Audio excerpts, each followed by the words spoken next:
Hello and welcome back to Mark's Garden UK at Rose Cottage near Nantwich in Cheshire. This is my exotic tropical border which I planted out only a few months ago, and I'll run some footage of when I planted it out alongside this video now, and you will see just how much progress this border has already made.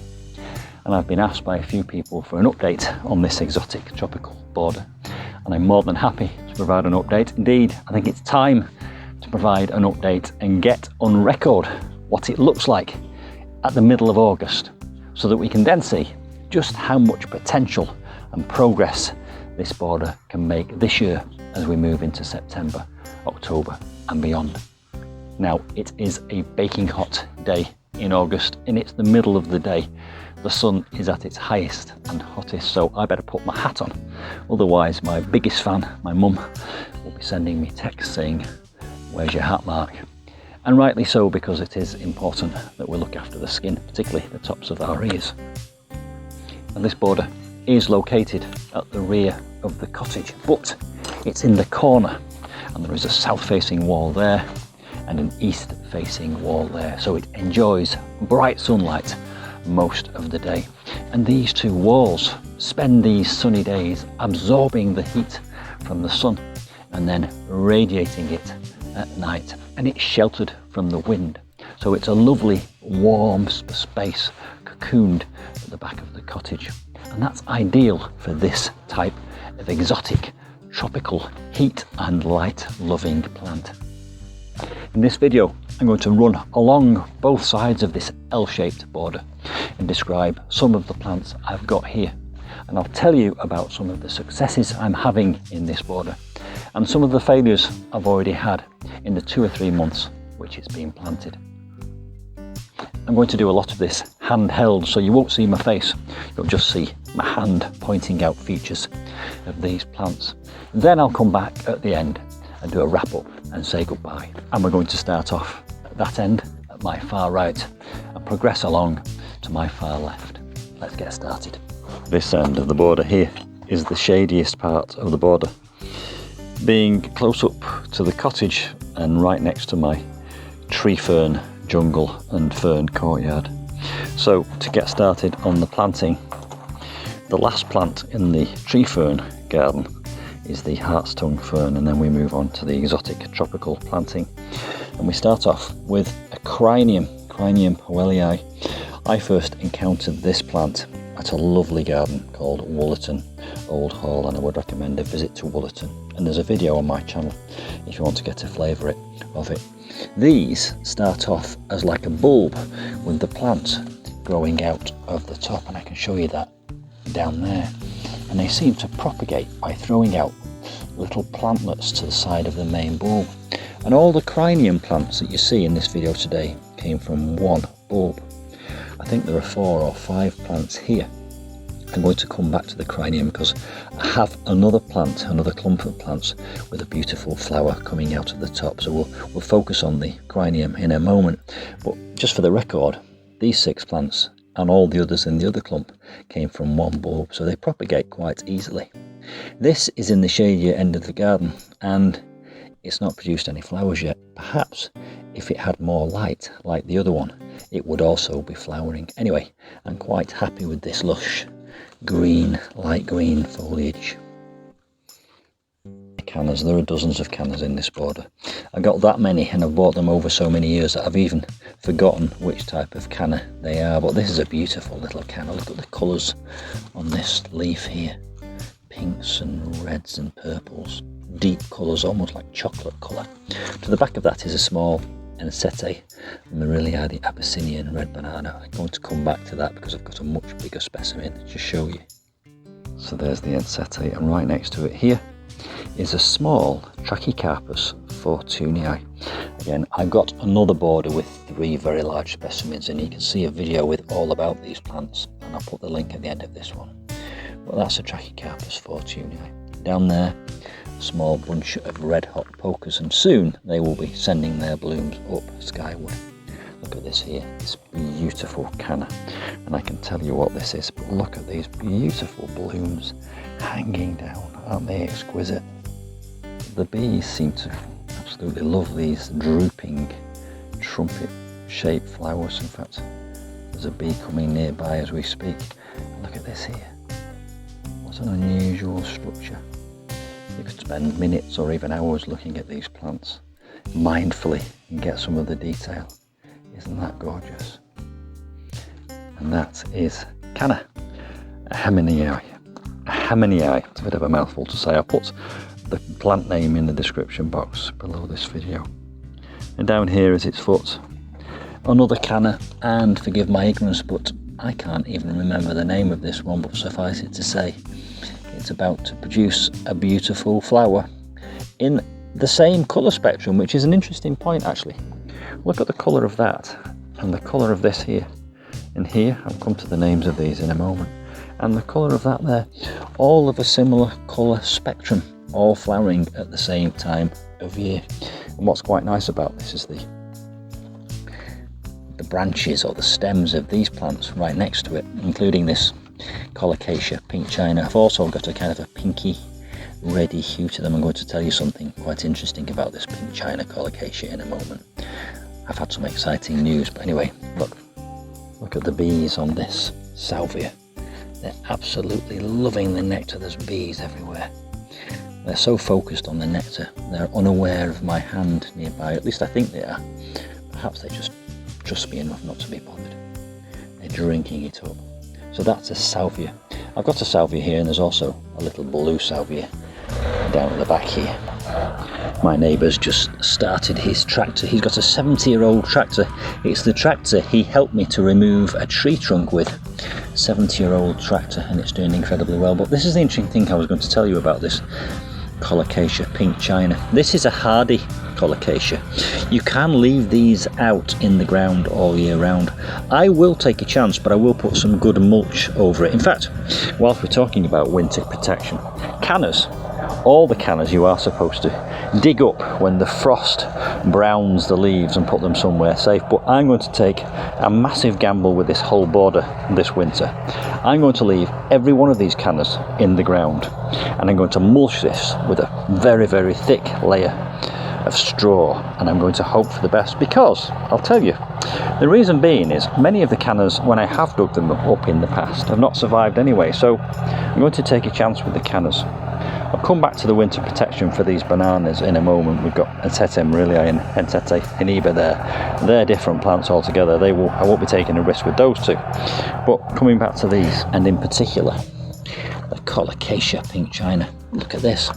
It's produced runners everywhere. Can you see there? There's a runner with a baby Colocasia pink china coming off it there. And there's another runner here with a baby coming off it. And just here underneath, next to the wire for my new outside underplanting lights, there is two more runners. And look at that, spiky little runners. And I believe when they touch the ground, they will put roots down and produce baby plants just like this one. My hope is that I can propagate these sufficiently that I can actually start selling these, possibly even on Facebook Marketplace or in some of these tropical groups. That's where we bought them from. So that's Colocasia pink china. I'll come back to the green Colocasia, which I've got many of in a moment. But there we go. Let's just enjoy this pink china for a moment. Look at that leaf. It's spectacular. Moving away from the Colocasia pink china, let's just have a look, a bit more detail at this Salvia. This is a beautiful pink Salvia. Look at that, exquisite, tiny little flowers. They always remind me of orchid flowers, these. And here at the back of it, with a dark purple chocolate coloured stem, is a lobelia. I've had to put a string around both of these to keep them together in a compact shape. Salvia here. The bees absolutely love it. I'm sorry to keep going on about bees, but I love the fact that we're providing for pollinating insects. Look at that, completely ignoring my hand as it gets into the flower head for the nectar. That's another Salvia down there at the back, a little blue one. I took a chance with them. I thought they were dead, and actually just put what looked like a dead stump into the ground, and it's come back to life. And look at that, it's rewarded me again with these beautiful kind of orchid-shaped leaves and petals and flowers. Aren't they wonderful? There's one about to come out. Looks a little bit like a lavender head in a way. More cannas here. I'll come back to cannas in a minute because there is a musiflora I want to tell you about. But here, a tetrapanax T-rex. This again was a tiny little twig only a few months ago, and you'll see it if you watch the original video when I planted the border, but look at it now. Reminiscent of a Fatsia japonica to me, but slightly more exotic and tropical. It's got two trunks underneath there. Now somebody told me the way to propagate these is to disturb the roots. Get in there with a fork and disturb the roots, and apparently it will throw up little pups. I haven't tried that yet. I might give that a go. Here's another leaf, look. Tiny little juvenile leaf coming through. And they will grow into these beautiful kind of palmate leaves, bigger than my hand there, look. And they start off a kind of a yellowy off green colour. They don't look particularly healthy when they emerge, but they soon take on this beautiful deep green. What a wonderful, spectacular leaf. And down here next to the tetrapanax, we have a euchamus. I think they call this a bicolour because some of the leaves come up kind of a browny colour and some are clearly very green. But look at this here, this stem here. It's got what looks like a big pineapple on the top, and this is why it's also known as a pineapple lily. This is about to open up into so many little flowers. You can see the juvenile flower heads at the moment, but soon enough they will open up. I'll be able to show you them in another video. Euchamus pineapple lily. I want to move to this plant here, which is a ginger. Good and bad news with this ginger. And you see how the flower there is bent over, and there was another flower about to emerge there which has been completely broken off. And this stem here snapped. I have a gazebo, and unfortunately yesterday it blew over and took off this, what was about to be a flower on this ginger and this other ginger flower. I apologise if you can hear my neighbour's tractor in the background. I'll keep talking. But there we go. Unfortunately, a bit of a disaster with the ginger. Hopefully it will come through with some more flowers. The success with this is the fact that actually everything's a bonus with this plant, because the rhizome underneath the soil here I thought was actually dead and it was about to go on the compost heap, but then I noticed in the last video a tiny little green shoot starting to appear, so I gave it a chance here. I planted it in the soil and it's rewarded me. It's come back to life. So good news and bad news with this ginger plant. This is not the Himalayan ginger, it's another form of ginger, and it's got an unusual name which doesn't spring to mind at the moment, but I will put it in the description box below this video, something like coccineum or something like that, but I'll put that down below for you. Moving to the right here, another type of banana plant, ensete hiniba. All the same care requirements as the ensete marelii, and I did do a video on this with its glaucous stems and its powdery coating there. This will have to be dug up for the winter. I can't leave this out. And at the back of that, in the shade of it, another little banana plant again, which I thought was a goner, but I noticed a tiny little shoot on the dead looking root ball that I'd been keeping in the compound. And again I gave it a chance, and look, it's come back. Nature, given half a chance, will prevail. Nature is a survivor. It will do everything it can to come back, and this has come back. So that's musa lascorpia, the golden lotus banana. Look at its delicate little leaves here. Like a dwarf banana, isn't it? Again, I'll put the name in the description box below this video, but I've had a bit of a journey with this plant, having given up on it and it coming back to life for me, so I'll do everything I can to protect that, and I will dig this up. I think it's supposed to be hardy, but I'm not going to take a chance. I'll give that indoor protection for the winter. Coming down here to the front of the border, another type of Colocasia here, Colocasia Metallica. Look at its dark chocolate coloured stems. Now again, this is supposed to be hardy, but not a cheap plant, so I don't think I'll take the choice. This has only just arrived in the mail. It's been planted in here for 2 or 3 days. In honesty, I was a bit disappointed with it when it arrived, but in fairness, it's really starting to come back to life. It must have just suffered on the journey. It's showing signs of new growth here at the bottom already. It's only been planted here for a matter of days. I've got 2 of these, and again, it's supposed to be hardy, as is the pink china, but I'm going to take a chance with the pink china, but I'm not going to take a chance with this one. I'm going to take this one indoors. So that's Colocasia Metallica. Going past the hiniba, which I've already spoken about, and you can see a video on the hiniba. And here underneath that is a green standard Colocasia. I've got about 20 of these in another border. I'm setting up a little Colocasia farm.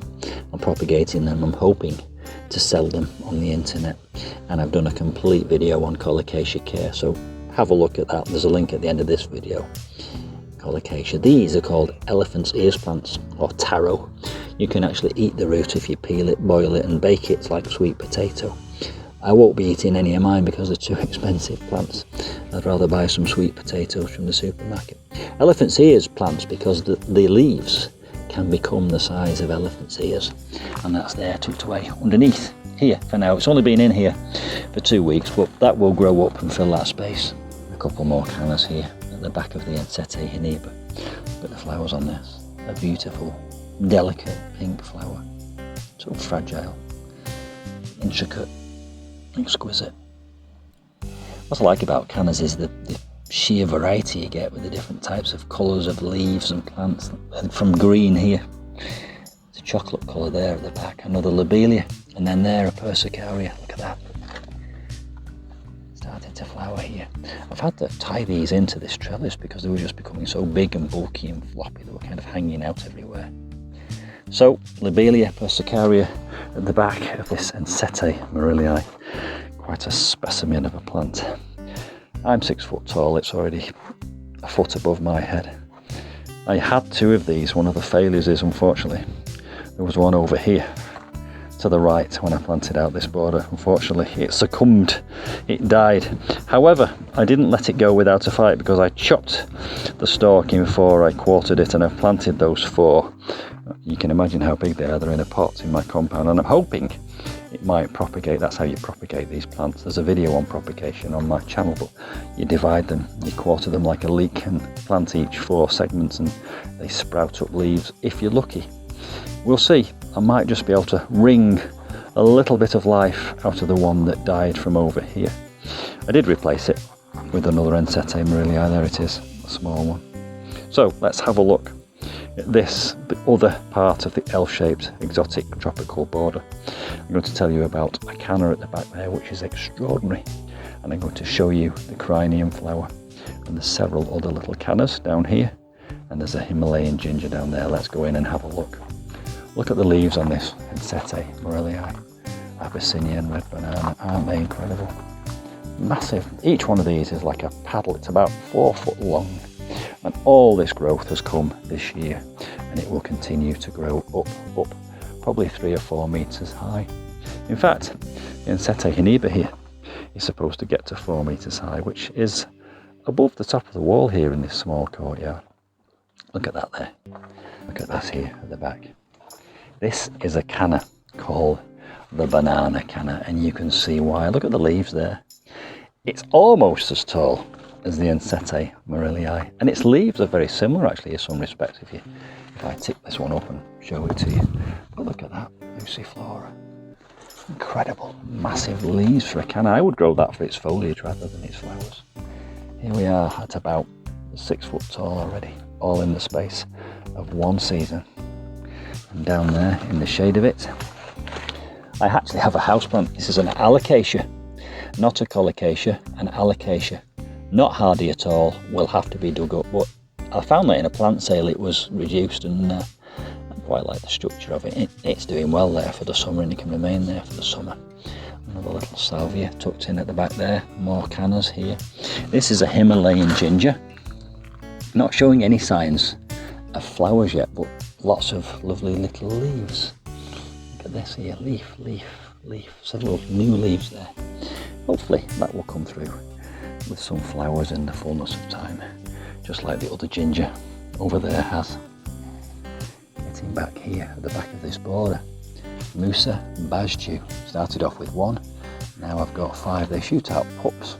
Apparently I was told when the main plant starts to suffer from distress, or even when it fruits, although we've never had fruits of these, they send out pups as a kind of a survival strategy. Anyway, I've still got the main plant and I've got the pups, and in actual fact I split some off here as well. There's two more basjoo here, musa basjoo, green. Let's look at the plant's foliage. Lovely big green leaves this time, and they come out in a kind of a tube shape and then unfurl. That's true of most banana leaves. You can see it happening on the ensete maurelii in there, look. Come out in a tube and then they just kind of unfurl into this beautiful big leaf. Incredible. We're getting to the end of the tour of the border now, but look, I told you about criniums, and I told you I would show you a crinum flower. Here it is, a crinum flower. Look at that. Isn't that extraordinary? Have you ever seen anything like it? It's like something from Mars in a sense. I'm very pleased with that, but looking down there and through the leaves and foliage, we can see that the main bulb down there, I don't know if you can see that, but the main bulb down there has a main bulb, and then 1, 2, 3, 4, 5, 6 little baby bulbs around it. I could split them off if I wanted to. I'll leave them there for now. So that's Crinum powelii. So let's just get to the end of the border now, because we're finished really, but I'm giving you a good update on all of the plants here. But I want to just finish on this little ensete maurelii. You can see it there, that's a replacement for the big one I lost. But look here, another little canna with a beautiful flower. And then down here, another one of those Colocasia metallicas. I did buy two, this one seems to be doing a bit better. And then there, a little plant that I discovered, planted in my driveway, which I've just put here temporarily. It's going to go in a kind of a herb border, and that's sweet fennel. And it's funny how many of those are growing up in my drive, sweet fennels, but I reckon if I pull them up, plant them into pots, they'll make nice little features in my herb garden. So there you go, an August update to the exotic tropical border in the heat of the August day. Fortunately, the sun is going over now and we've got a bit of a shade from that wall, but as I've already said, that wall will keep radiating its heat throughout the day and the evening, and possibly even tomorrow morning. I'm surrounded by beautiful exotic plants. I can hear the buzz of bees, and I can see the fruits of my labours from down here at this level. I can see lots of shoots coming out from underneath these plants. It's wonderful and rewarding. Hope you've enjoyed it. If you have, please do hit the like button, and of course comment below any observations or indeed questions. It's always lovely to hear from you. I'm about to do an update on my Big Dig wildlife pond, so do hit the notifications bell if you want to know all about my wildlife garden. And with that, I'll say goodbye and I'll see you soon.